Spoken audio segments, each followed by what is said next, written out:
Praise God. No? So let us all stand up as we read the Word of God. This is our key theme, or this is our theme verse for the year 2025. And we're almost done with this year. So let's all together read Galatians 5:22 to 23.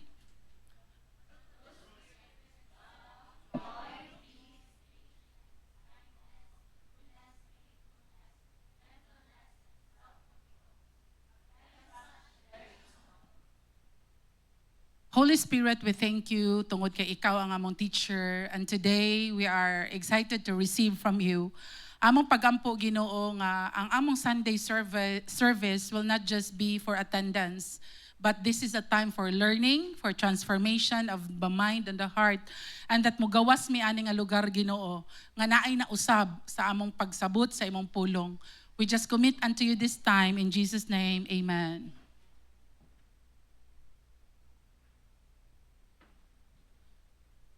So our last fruit of the Spirit is self-control. Our topic today is the power of self-control. So self-control is the true mark of discipleship, a mark of true discipleship. So ngano man nga ang self-control man ang pinaka-last nga koan. Kinsa kahay naay idea. Nganong ang self-control ang pinaka-last nga gibutang man sa author? Tungod ba kay siya ang pinaka-least? Pinaka-dili important? Pinaka-hard? No? So, self-control is very challenging because kita tanan is definitely mag-fail diri nga area. And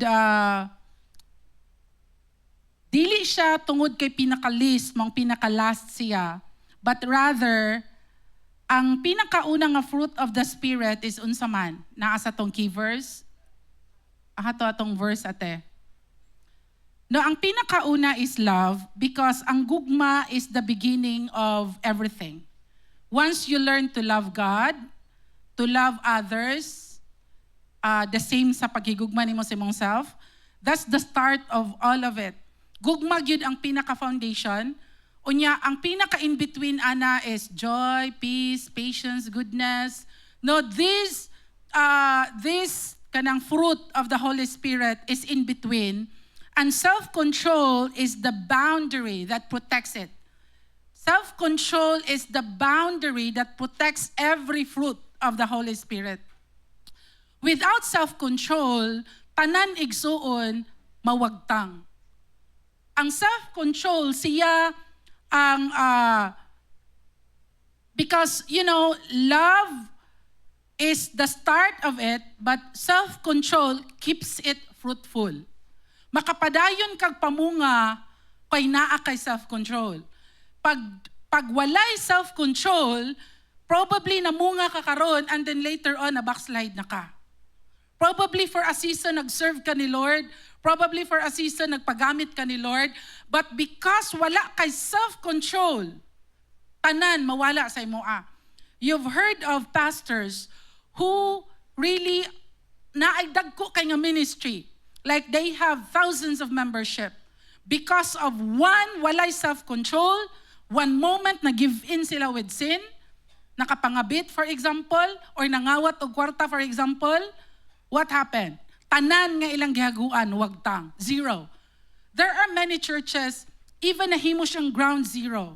Dako kay nga building, today, gikuha sa bangko tanan, wala na tanan, zero na, back to zero. Nga naman, because one moment of weakness, one moment na ni-give in ka, wala ka nag-practice of self-control, tanan na wala sa imoa. Pila man ka Kristohanon, nawadan siya self-control, grabe siya kasuko, nawadan siya self-control, and then napriso siya, or na-aksidente siya. Self-control holds it all together. Pwede nga nangalagad kas Ginoo today, and then because one moment of weakness ni give in ka, tanan pwede mawala sa imoa. Tanan imo hinaguan, imo ngalan, imo ang tinigom, tanan, because of lack of self-control. So self-control can, it's really fundamental sa atong Christian walk. Nga nakasabot ta that I need to have self-control. You know, self-control, number 1, is a fruit of the Spirit and not human willpower. Self-control is not something na pwede itudlo sa imoa in a conference, or maybe some psychologists nga moingon sa imoa na ingani. Yes, siguro naa sila'y matabang because nagtuon sila dara nga area. But self-control is not human willpower. Dili siya pasabot nga maningkamot kog ayo para naakoy self-control. It's not like that. That's willpower. Self-control is a fruit of the Spirit. It means that every day of your life, close ka sa Holy Spirit. The moment nga wala na kay closeness with the Holy Spirit, that's the moment wala kay self-control. Kay di ni siya madalag willpower. Dili ni siya madalag kanang kay kuan gyud ako ujung gihuna-huna kanunay. No, it's not. In Galatians, our key verse says that, again, the fruit of the spirits, no, pinakalas niya is self-control. So bunga siya sa balaang espiritu. In Titus chapter 2, verse 11 to 12. Gihangyo nako tanang mga lalaki to please read.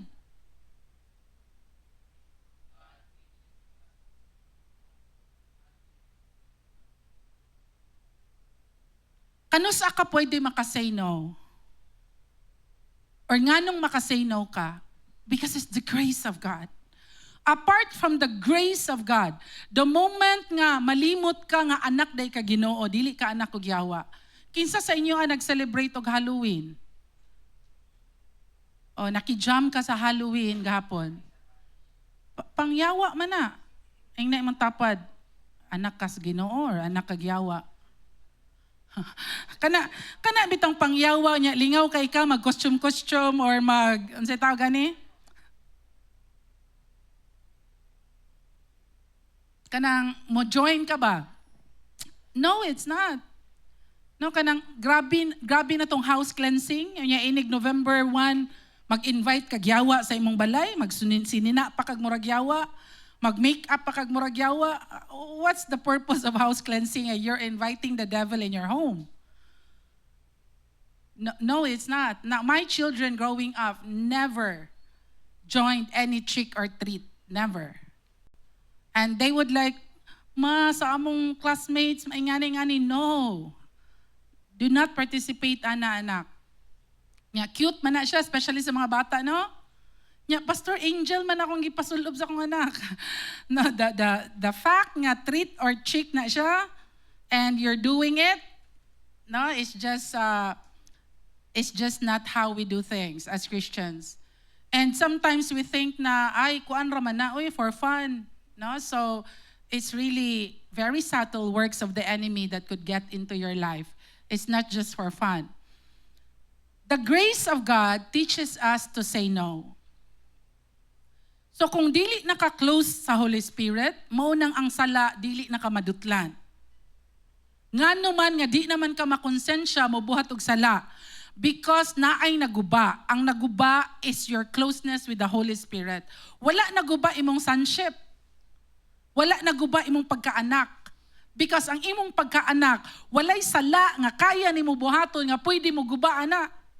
Mo nang dapat kung anak ka sa Ginoo, baga kag naong. Ingnay mang tapad, sakto ra gyud na, pabaga ra gyud. Some people who don't understand their sonship, pag makasala dili na magpakitag church. Kay wala sila nakasabot sa ilang sonship. Ang anak no nga nakasabot nga anak gyud siya, muuli na siya sa balay, mangayo na siya pasaylo, moingon na siya, pasaylo ako ma, pasaylo ako pa. Pero mitras nagbuhat pa siya sala, the parents would just let, okay, just do what you wanna do, imo man ang life. Pero the moment mauli siya, mangayo siya pasaylo, the parents will always accept. Nga naman, anak guna nimo. And the Bible even declares nga maskin ang nursing mother, maunay nagpa-dede nimo, maunay nagpadako nimo, na ay mga mothers nga kaya nila i-reject ilang mga anak, right? For adoption, for many reasons, or ila lang yung gi-reject ilang anak. Kaya di sila ready mahimong mother ato nga time. Ingon ang Bible, even if ang mama, no, nga mama na mismo kaya niya i-reject ang iyang anak, ingon ang pulong sa Dios, ako never gyud ko nga ako kang baliwalaon or i-reject ka nako. Ing anak ka kagihigugman ni Lord in spite of our sin. True self-control is not just discipline from the flesh. Gusto gyud nako ni klarohon. Ang tinuod nga self-control is not yoga. It's not entering into another dimension. However, the world is teaching us nga ang true nga self-control, kinahanglan ka mag-focus, then mo enter ka into another dimension. And these are the New Age teaching. That's not Christianity. No, so dili ta malibog na para na ako'y self-control, na ako'y kanapitang meditation nga yoga nga na kay chant. No, that's not Christianity. Do not do that. Kung gusto ka nga mag-stretching, stretching lang ang itawag with your mat. But never do the yoga because it's not Christianity. And very subtle ra na, kay karon uso man na, right? Kung mag-meditation ka, mag-meditate ka sa word, meaning nasa kay gibasa nga word or nag-audio Bible ka and then nag-meditation ka nga nag-cross imong legs, okay ra na. The form is yoga, but you are meditating the word of God. Kay yoga man ang maglingkod and mag-cross ang legs, right? Then mag-ana din ka. The form does not really define that it's yoga the moment wala nimo gibuhat tong mga meditation na gitudlo sa yoga. That gives, they say that will give you self-control. So self-control is not just a discipline from the flesh, but dominion by the Spirit. Can you say the word dominion? Dominion means kabalo ka kinsa ka. Dominion means ang gera nga imong giatubang, kabalo ka nakigera ka gikan sa kadaugan. That's dominion. Now, I have a painting of an eagle. Nag-oil paint kog eagle. Then iyang gunitan ang hala sa iyaang tawag ani, iyaang beak, no? And then gisulat, gibutang nako dito sa iyang taas, dominion. Why? Because that is who we are. Every time maghilak nako, mag-struggle nako, every time dili nako sabot, Lord, what's next?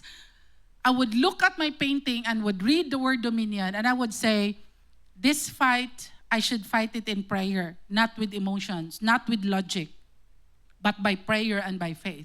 I may not see it, wala man ko'y nakita nga solution, or ga-struggle man ko karon, but this is dominion. You are supposed to face your battle, understanding kinsa ka. Dili ka marattle sa gibuhat sa yawa. Because most of us, marattle man ta.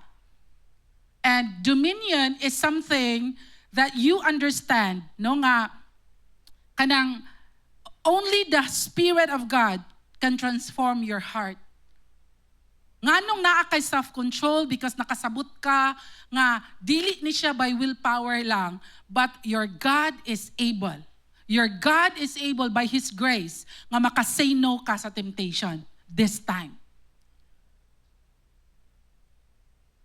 Self-control isn't about trying hard.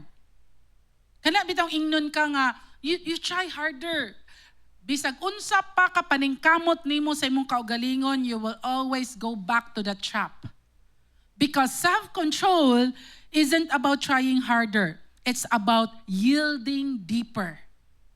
It's really going into a spiritual kanang depth sa imong relationship sa Holy Spirit.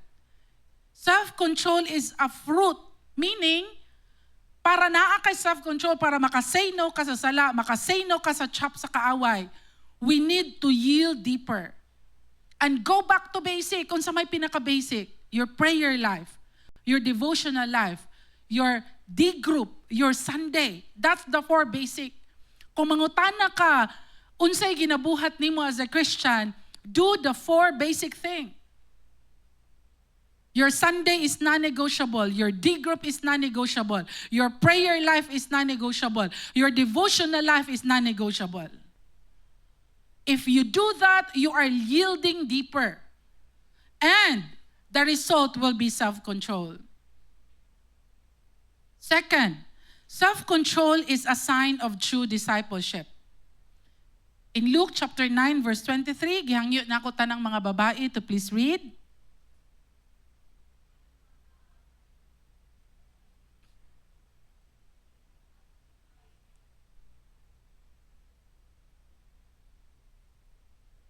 Ang tinuod nga disciple is ang someone who is willing to carry your cross and follow Jesus.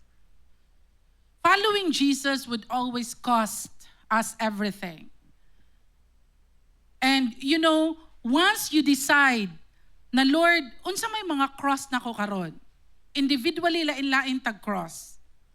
Maybe your husband, your wife, sige mo dili ka okay. Tungod ba kay dili ka okay sa imong husband ug wife, dayon dili na lang pug ka moadtog D group or dili na lang pug ka mo simba? Or maybe your cross today is your health. Tungod ba kay na ka struggle with your health, dili ka mo anhi og Wednesday for intercessory prayer or dili ka mo tungag D group or di ka mo nag Sunday morning? Or maybe your cross today is finances. Tungod ba kay dako kay kag need nga money every month, the need kag i-increase imong income. Ang tungod kay need nimo i-increase imong income, wala ka og D group, wala ka og Wednesday, og wala ka og Sunday. Now, your cross is your finances. Kinahanglan kag increase of income, and your solution is si Lord, ulahi, unahon ako ni akong finances. Self-control is a sign of true discipleship. When you understand na Lord, mo dyan ni akong cross, kabalog yung ka nga naglisod ko financially.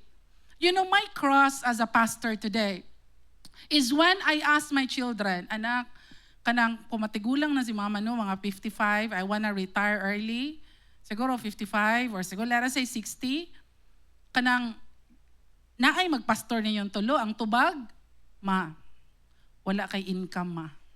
Or gamay kay kag income ma, dili yun may magpastor. Kabalo ba mo that's a cross for me? Because it means that tanan na kong hinaguan, walay anak nga mosunod sa kuha. And mo na giingon sa Ecclesiastes, di ba? Sigurado ka nga na mosunod sa tanan nimong gihaguan, gihilakan, gibilaran, tanan nimong effort.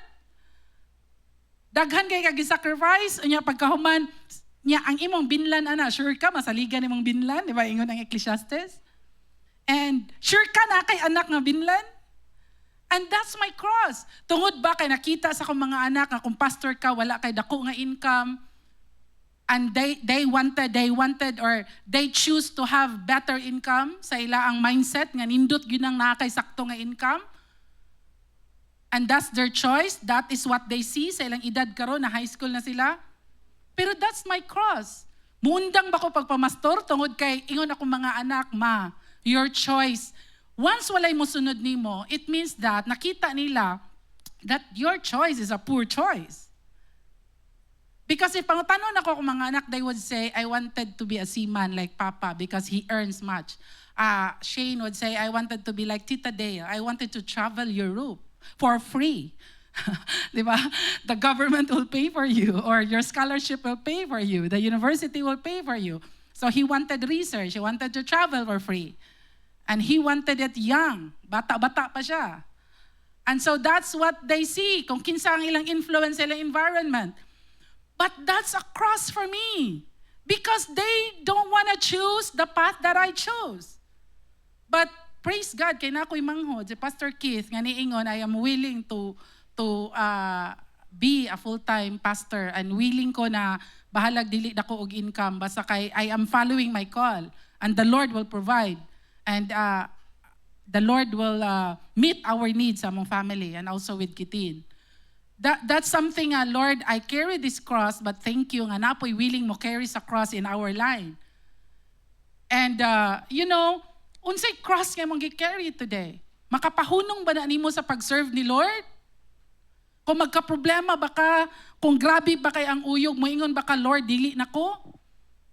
Kwintahan ba nimo si Lord? Grabe kaayo ka, Lord. Gi-allow nimo ni sa akong kinabuhi nga nag-serve man ta ko nimo, faithful man ta ko nimo. When I was admitted in the hospital for gallbladder operation, isa ko sa niingon, Lord, tighter man unta ko. I really question God. Lord, I am faithful with my tithes. I am even faithful with my seed. Kaming a family, we're very faithful with that. Lord, ngano nagsakit ko? And the answer when we were in the hospital is that because you're not fighting with your body. You're not fighting with your body. You're not really honoring God with what you eat, exercise, and your sleep. Abusado ka sa imong lawas. You're not fighting sa imong body. You're fighting with your money. So you will always have money. And it is true. You will always have options for money and you will always have food in your table.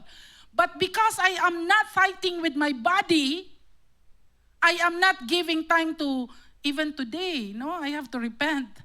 Because that's really something that I wrote in 2021.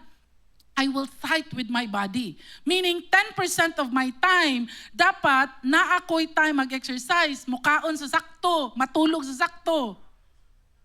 Magsugod ko, ugma, mag-exercise. Lord, pasayloam me. Kay abi nato ba nga, kanang, Lord, nagupot lagi akong family, nga nag-serve man ta ko nimo. Murag si Lord, tanan atong pakasadon, ingna imong tapad, murag ikaw gid na. Mahayo na to si Lord. Lord, nga nabagsak ko sa akong exam. Alangan kay wa man kagatuon. Kung sabi, labot ni Lord, ana. Lord, nga sige mig-away sa akong banag asawa, family problems. Alangan kay di makakabalo mag-submit. Nya sige kag Lord nga gubot kay among relationship, kay dili man ta kabalog submission. Kay wala man nimo gilove imong wife like Christ loved the church. Di ba, mubalos butang mga babae, oy. Alangag, kita na lang ang kuan. Nabitaw, eh. Salamat sa grasya sa Ginoo. No, self-control really is something, dili gid siya madag willpower. No, dili siya madala og kanabitang, or self-control is a sign nga disciple ka ni Jesus. Na Lord, I am willing to deny myself. Deny yourself from that pleasure. Deny yourself and willing to follow the Lord. That's really self-control. Self-control is not just sexually, but self-control in spending, self-control in the words we speak, self-control in what we eat, self-control in our bodies, exercise. Tanan nga imong i-yes o imong i-no. Mao na siya ang self-control. Kano sa kamo yes, kano sa kamo no. And, this is denying yourself. Kani unta akong gusto, but dili sa ko ani. Kani unta akong desire, but dili sa karon. Self-control. Because the moment na masabtan nato ni, we will be able to really kanang mamungata na naa na kay self-control. Lami nang taka-isulti ni nga words. Pero ni-decide ka, Lord, let me have self-control. So, imong pugnan, imong baba sa dapat ni mo istorya. 1 Corinthians chapter 9, verse 25 to 27. Gihangyo na ko tanang mga lalaki to please read.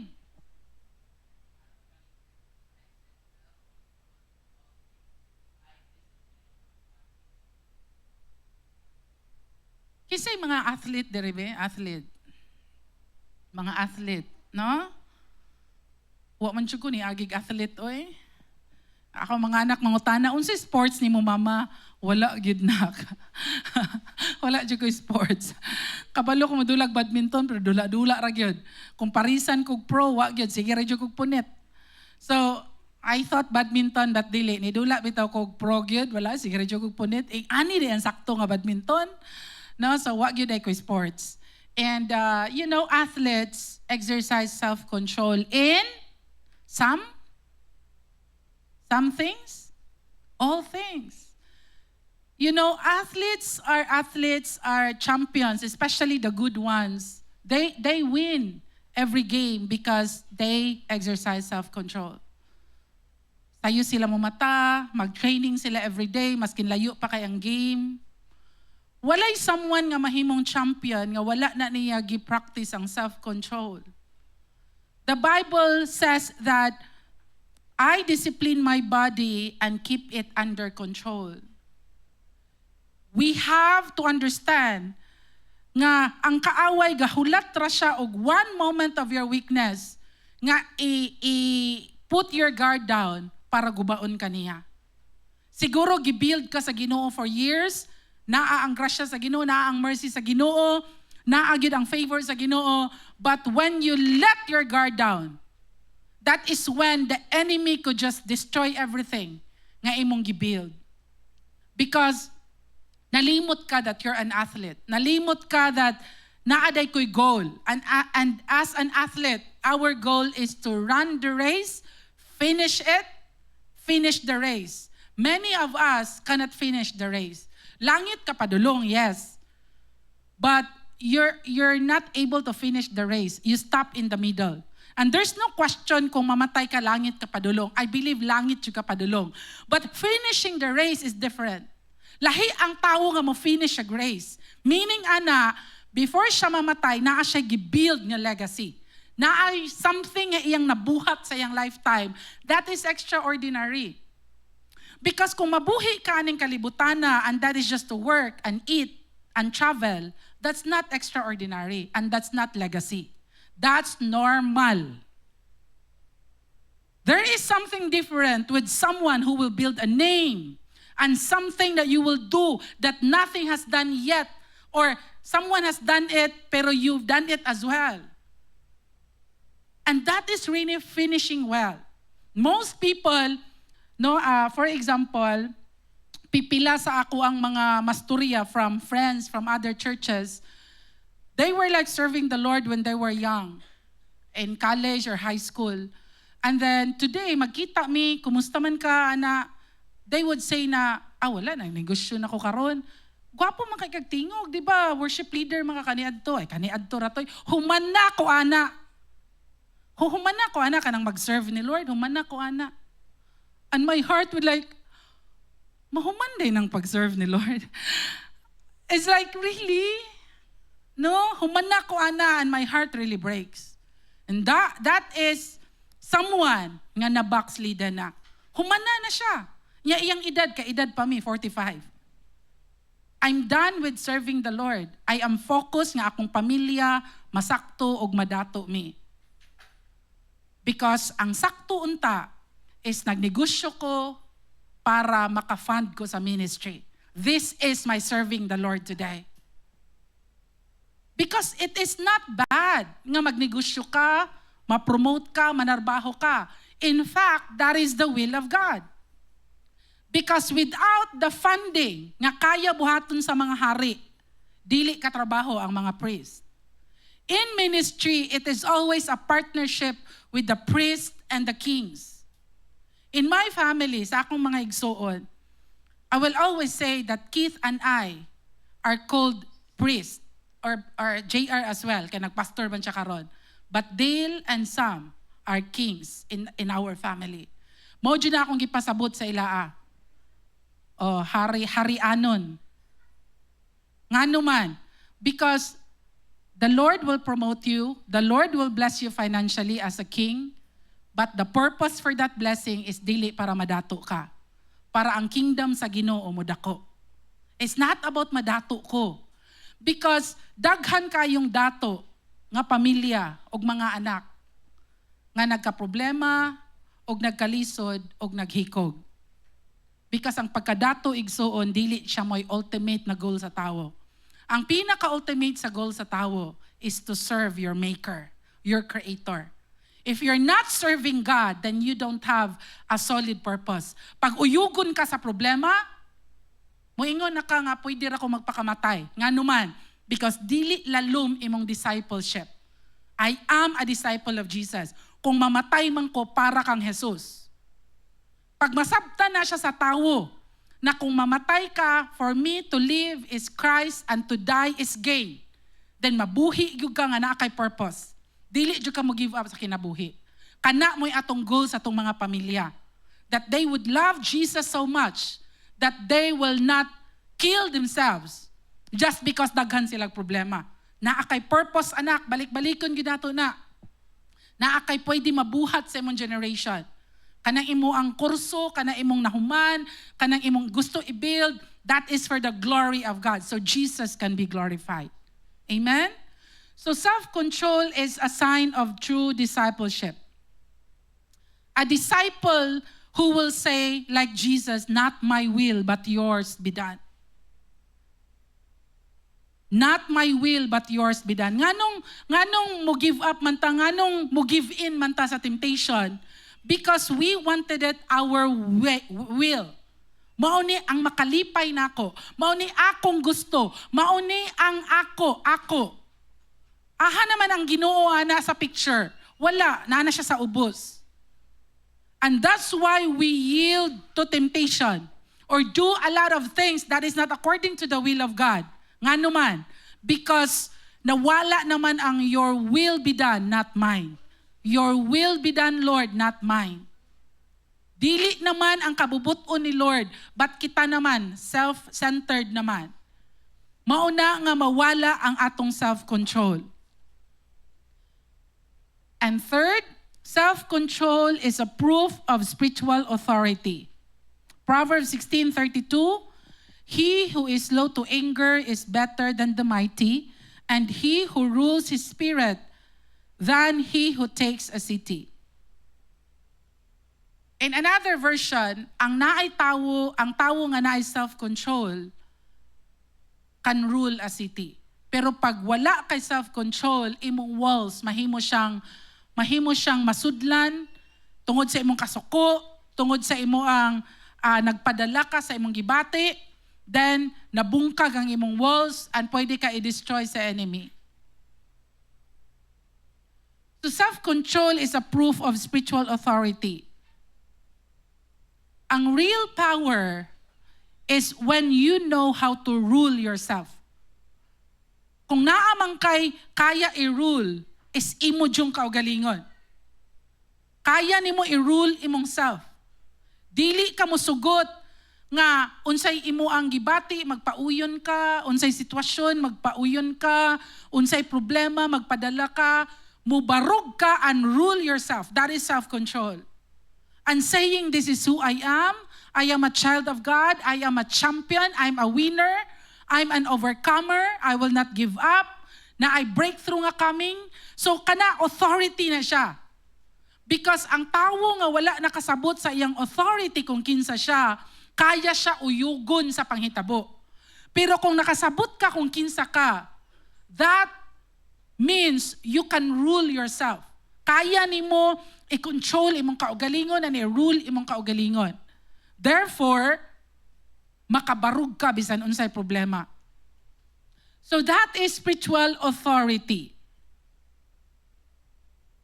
An author says na you can cast out demons but still be defeated by your temper. And that is just like nothing. Nga, kanang grabe kay ka spiritually, pero grabe pod kay ka masuko. Di ka ka-control sa imong anger. Or you can prophesy.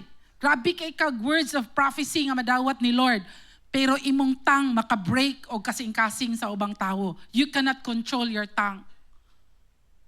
Or probably you can lead others, pero dili nimo kaya i-lead imong emotions. Kaya nimo mo lead sa uban, pero di nimo kaya i-lead imong emotions. Malisang ka. And these things are so real. Mao na siya nga hangtod mamunga tag self-control because of our closeness sa Holy Spirit. Mahimong makakast out ta og demons and then makakontrol ta sa atong temper. Kung naatay self-control, maka-prophesy ta and then makakontrol ta sa atong tongue para dili maguba ang pagbati sa isa ka person. Kung naatay self-control, we can lead others and then we can lead our emotions. No, there are people na walay nakabalo na unsag yug ka. Naunsa jud ka in your room, naunsa jud ka in your secret place nga ikaw ra usa. And wala kay giingna na unsag yug ka because dili ka gusto ma-judge, dili ka gusto na ma-condemn, dili ka gusto na makabalo na unsag yug ka. And so imo rang kaugalingon ang imong ikaw ra gyud nakabalo na unsa ka. And with that, mao na siya panahon na kinahanglan nimo i-rule ang imong self. Kinahanglan nimo i-lead imong emotions. Kinahanglan nimo kung dili pa ka ready mo open up to someone. But I suggest you need to talk to someone kung naunsag yug ka. Maybe ako as your pastor or maybe a trusted friend. Because if walay nakabalo na unsag yug ka, one day you will just do things that is so foolish nga pwede mo guba nimo og sa imong kinabuhi. Because ing ana mamuhat ang kaaway. Kanang taas kay kagarbo nga dili ka gusto na ay makabalo nga dili na ka okay dugay na. And you're just trying to just ikaw ra. No? So if you need help, you need counseling. If you need help, you need deliverance. If you need help, you really need the church. Dili siya pwede na ikaw ra. Because pag ikaw ra ang kaaway, no, makapamuhat siya sa imong hunahuna in a very difficult way. So lastly, number 4, self-control produces lasting results in a disciple's life. 2 Peter 1, verse 5 to 8, add to your faith self-control, and to self-control, perseverance. We need to add, meaning intentionally, Lord, gusto ko mamunga og self-control. Lord, tabangi ko to have self-control. I will say no to sin. I will say no to this food. I will say no to this spending. I will say no to this temptation. I will say no, self-control. I will say no sa akong emotions. Kay murag mo overwhelm na kay kasi mo emotions. I will say no to this because this is a lie. I'm a winner, I'm a warrior, I'm a champion, I'm a child of God. Na ako'y Ginoo nga dako. And your emotions would say, luoy kay ka, napasagda na ka, you're defeated. You have to really stand up and activate self-control. Like, Lord, tabangi ko nga mangmunga kong self-control para makalahutay ko as a disciple. So when you walk in self-control, mao ni siya result. Number 1, unsay result kung naa kay self-control? Number 1, mahimo kang victorious. Victorious ka as a Christian. Dili ka birabirahon sa imong emotions. Dili ka sige ka depressed. Dili magbalik-balik, dili siya mag-cycle. Because ang key sa imong victory is self-control. Rule yourself. Go back to that relationship with the Holy Spirit. Ay basig sige ratag cellphone. Unya pag-ampo 2 minutes ra, pero ang cellphone 2 hours. Maunang imong emotions magsirko balinto ngano man. Because the information, there's a study nga ako ang nabasa nga kana ding mag-scroll ka sa imong news feed. Grabe di kay imong brains ana mas stress siya ba? Kay imong natanawan accident, blood. So sa imong brain, iya tong i-process. And then next nimong scroll, birthday, happy kay sila. Next nimong scroll, nag-vacation sila. Nya ikaw, you're stuck sa imong trabaho. Kita kag friend nga nag-vacation, nag-atog ka na. And then next na po, na po'y namatay. Naigihaya, nag-suicide. Nya next na po nimong scroll, in just a few minutes, imong brains, mura siya, mauday nang muanat, anong stress kay ko? Anong di ko okay? Di ay sa ato ang brains, dapat ang pag-process niya, kuan lang ba, slowly, imo sang itagamtam ang imong, but dili naman yung anak karon kay paspas naman kaya pag-scroll. And so, what happens sa ato wala naman day ko devotion. Sige na lang maday kong TikTok, sige na naman day kong Reels. Wala naman day ko ga-devotional, wala naman day ko ga-ampo. So, unsa may mahitabo, wala gyud tay self-control. Abi nato na okay ra na. No, as a conclusion, today, maunang dili ta madaugon Because wala tayo self-control. Because self-control would result to victorious na kinabuhi. Second, naa kay kalinaw ug naa kay stability. Dili ka dali mauyog. Naa kay peace. Daghay problema pero peaceful ka. Nga naman, because of self-control, you can rule your emotions, you can rule your mind. Naa kay stability. Dili na ka reactive. Ang tao nga na ay self-control, dili siya reactive. Nya kay reactive man tano? React dayon. Lord, pasaylo ami. Kay ang tao day nga na ay self-control, dili siya reactive, but respond siya in love. Number 3, ang result, you earn the trust of others. Mo na yung result sa self-control, you earn the trust of others. People can rely sa imo because your yes is yes, your no is no. Your promise imong tinudon. So, you can earn trust. And lastly, you finish the race well. Dili you ka ma-backslide. Nga naman, because kabalo ka nga na kay self-control.